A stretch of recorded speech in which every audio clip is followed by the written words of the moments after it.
Ladies and gentlemen, today we're not diving straight into the Scottish Cup final. Yes, it's right around the corner. The big clash against Aberdeen this weekend, and yes, it deserves all the hype in the world. But for now, we're parking that chat just for a moment. Why? Because there's something else stirring up conversation.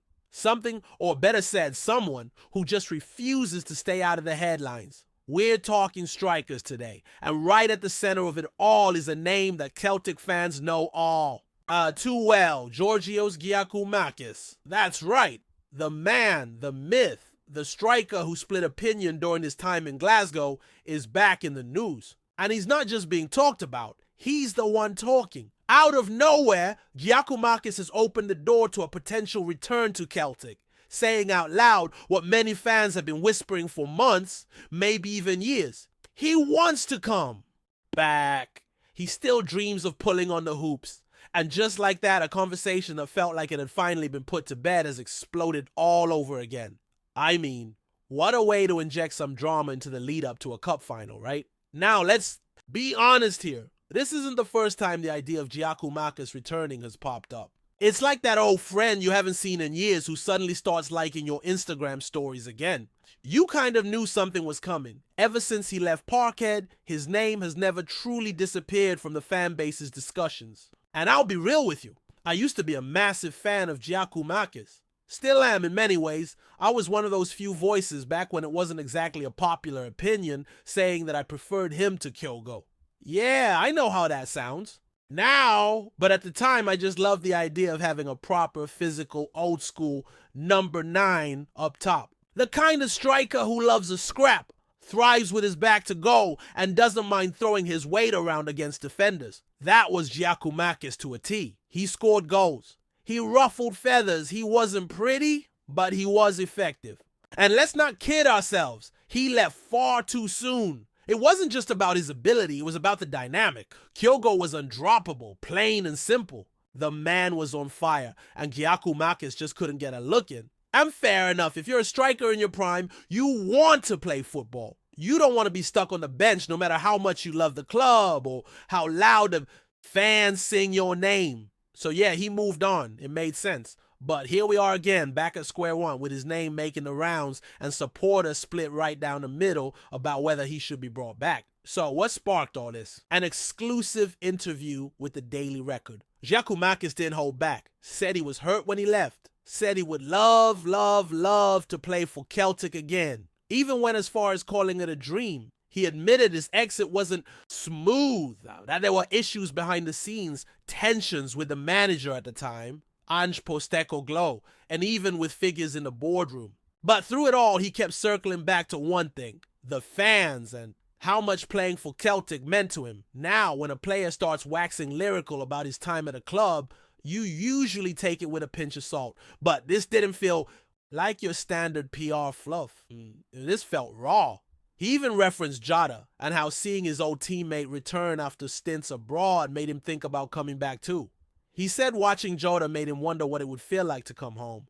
And not just that, he called out players who wouldn't want to return to Celtic, saying they'd be stupid or dumb not to want that chance again. I mean, come on, it's clear as day. He's basically putting the bat signal up for Celtic to notice him. But here's where it gets interesting. While Jaku Makis is clearly up for it, the big question is whether Celtic are, because right now, it doesn't really feel like they are. I don't get the impression that Brendan Rodgers is sat at home thinking, you know who we really need back, Big Jaku. As much as we loved him, and let's not kid ourselves, the man had a knack for finding the net football moves fast. Rodgers wasn't even managing a club when Jaku Makis was here. There's no prior connection, no nostalgia pulling him in that direction. And if we're being honest, Celtic have already spent decent money on strikers since then. So, bringing Jaku Makis back even makes sense. Strategically, that's where the heart and the head start pulling in different directions. On one hand, you've got the proven record. He scored goals in the shirt, played in big games, knows the club, knows the league. That counts for a lot. On the other hand, you've got age, fitness, contract demands, and the fact that he hasn't exactly been setting the world alight since moving to Mexico. At Atlanta United, he did really well. 24 goals in 43 games is no joke. But since joining Cruz Azul, it's been more hit than miss. 9 goals in nearly 40 appearances. Not disastrous by any means, but not exactly numbers that scream, bring me home. And let's not ignore the elephant in the room, his tendency to move around. Since leaving Celtic, he hasn't stayed put for long. Barely a year in the MLS before heading to Mexico, and now he's already talking about another move. That doesn't scream long-term solution, does it? If Celtic are looking to build something sustainable, to invest in a striker who's going to be around for the next 3, 4, 5 seasons, then maybe Jaku Makis isn't the guy. Maybe he's looking for a final payday or just a chance to relive the glory days. And while there's nothing wrong with that, it doesn't necessarily align with the club's current direction. Still, I can't lie, part of me gets it. Part of me would love to see him back. Not just for the goals, but for the presence, the energy, the way he used to lift the crowd. There was something about him that connected with fans. Maybe it was the way he celebrated. Maybe it was the way he fought for every ball. Or maybe it was just the fact that he genuinely seemed to love being here. But sentimentality can be dangerous in football. Bring him back and it works. You're a genius. Bring him back and it doesn't. You've just spent money on a decision driven by nostalgia. Now, in that same interview, he opened up about a lot of the behind-the-scenes stuff that went down before he left. Said his relationship with Postecoglou was fragile. That's the word he used. And when a player starts using words like that, you know things weren't all sunshine and rainbows. He talked about feeling underappreciated, said he'd been promised a new deal if he proved himself, and when he did, finishing. As the league's top scorer, he was only offered a marginal raise. £1,000 more per week, he said. That was it. And in his own words, he felt disrespected, said the club didn't value what he brought, and that's what pushed him to leave. Called his agent, told him it was time to go, and the rest is history. He even mentioned Michael Nicholson and implied that things weren't exactly smooth with the board either. Said the promises made to him weren't kept, that he gave everything for the badge and didn't get the same in return. Again, take it how you will. But it's clear he felt let down by more than just the manager, and that bitterness, that frustration, still seems to linger in his words. Despite all that, he still praises Ange as the best manager he's ever worked under. Not as a person maybe, but definitely in terms of football. So there's respect there, even if the personal relationship crumbled. And that's the thing. This interview wasn't just about trying to get a move. It was about closure, about telling his side of the story, about putting it all out there, the good, the bad, and everything in between. And maybe, just maybe, it was his way of reaching out to the fans again, rebuilding that bridge. Because say what you want about Jaku Makis, but he cared. You could see it in how he played, in how he reacted when he scored, in how he spoke about the supporters. He said it was the fans that kept him going when he was on the bench, the ones who sang his name even when he wasn't starting. And that matters. It really does. But here we are now with Celtic heading into a massive summer window with striker, options on the table, and names already being linked. Do you look back or do you look forward? That's the million-pound question. Because Jaku Makis knows the job, he's done it before, but is that enough? I'll tell you this much. It's going to be one of the biggest talking points in the weeks ahead.